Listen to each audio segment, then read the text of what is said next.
don't actually need to install it or download it or anything like that. You can select a completely random package and ask for some info on it. So I can type in, let's go about this path. So yum search SQL as before, and we're gonna get, and we want the name of MariaDB.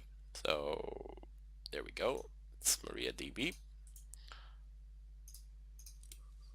Yum info, and I'm just gonna paste MariaDB here. Let's see what do we get. Gotta be patient a little bit for and allow some time for the information to be pooled. Excellent. So it says pretty much the same thing. It says repo, this one, it's gonna be pulled from here. However, it is definitely not installed. You can see that there is a difference between the two.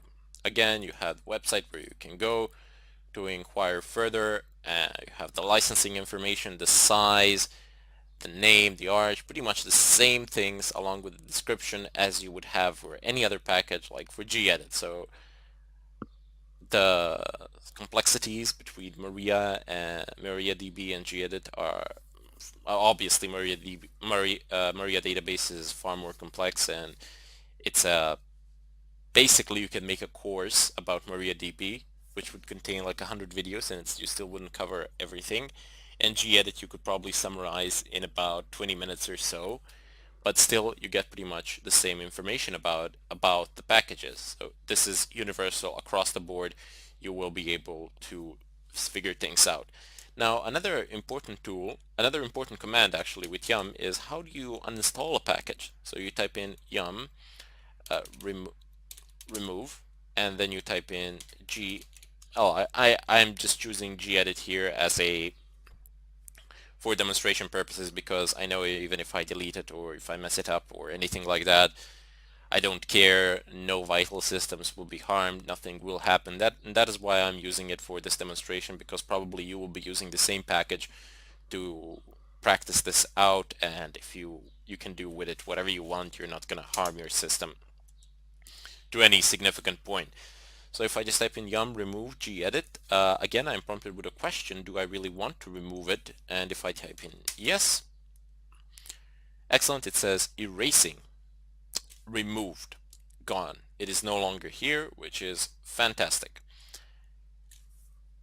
So we've learned how to remove a package, we've learned how to install a package, we've learned how to search for a package name, and just keep in mind that you can yum search SQL, you can also combine grep with this, what we have learned in the previous lessons. So if you type in grep, and if you type in Maria, oops, no, this is not what I want.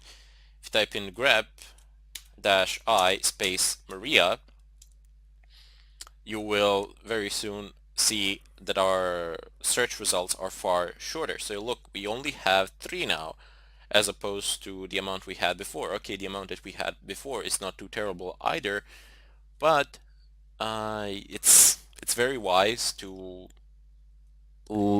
shorten the search results, to filter them through as much as you can, as much as it is possible.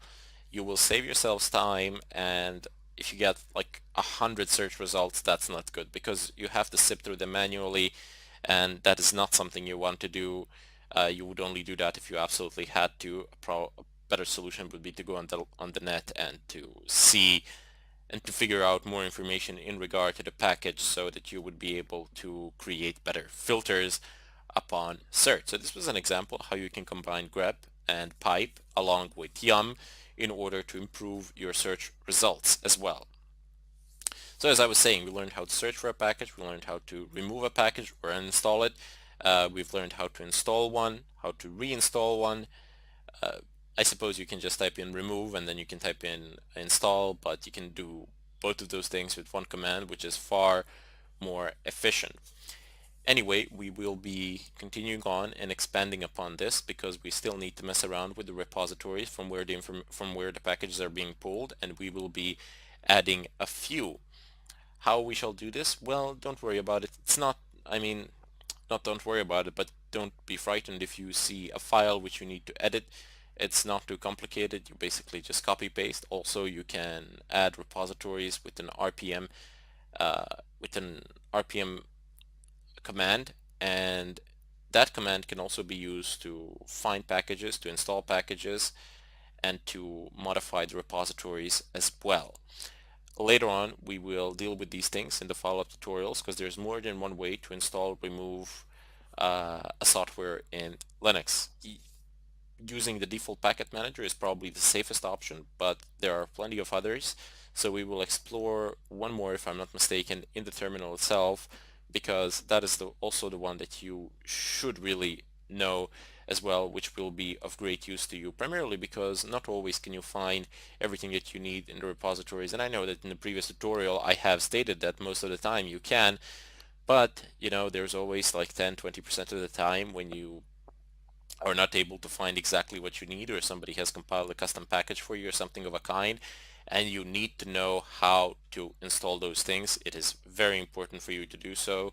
Uh, Sometimes for certain packages the updates won't come out, and on their official websites you will usually be able to find newer versions of the software, so you can go directly to their sites where the software is, but make sure that you trust these sites. For example, if you're downloading something from Oracle, I mean, yeah, fine, you can trust them that there is no malicious code in their software or something of a kind. But if you're going, I don't know, to some website that nobody has ever heard about, that you don't really feel comfortable with, or that you haven't heard about it before, I definitely wouldn't recommend doing it in the second way through the RPM, from performing any installation through RPM from there. Rather, instead just run code from verified places, as this will be a server machine, and on a server machine you want to be really, really, really careful with those things to the point of extreme.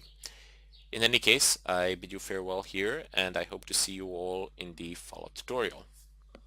Welcome back, everybody, to this tutorial. Today I will talk a little bit about the RPM and the way you can install a package through the RPM. Anyway, if you just type in RPM as before, --help, there are a ton load of options here, more so that we can possibly be hoped to cover in the entire course. But don't worry about it. You generally won't be using a lot of those. You will be using only a couple of them. To erase packages, to delete them, to uninstall them, to install packages, and to query whether a certain package is already installed on your system, which are very nice features to have. Again, you would use RPM to install something that you would download from the internet, provided of course that it's properly packaged for Red Hat, which means that it needs to have an extension of .rpm.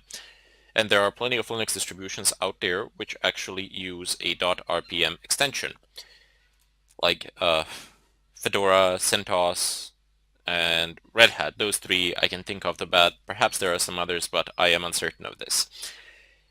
Anyway, you would download a package from the internet, and let me just show you. I have actually downloaded 3 to test them out. I have downloaded Apache RPM, Flash plugin, and I have downloaded Nmap. Nmap is basically a security tool for scanning your network for vulnerabilities.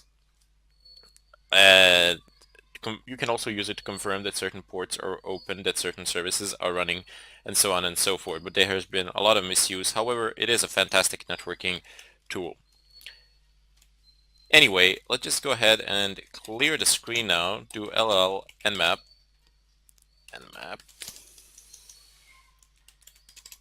There we go. So we see it there that it has a .rpm extension, this red package that you can see there. And if I wanted to, for example, install it, well, perhaps I should see first whether it is installed. That wouldn't be a bad idea, would it now? So just type in nmap, so without the .rpm, just the name of the package itself, without the extension. Press enter, and you can see that the package nmap x86-64 is indeed not installed at all. So let's just go ahead and now type in -i, and let's add a v for verbose output. Error, can't open nmap, failed, no such file. Oh yeah, so you need to type in RPM, of course, at the end. So press enter, and there you go. It says preparing packages, and nmap of that in that version is now here and on our system. To confirm that it is installed,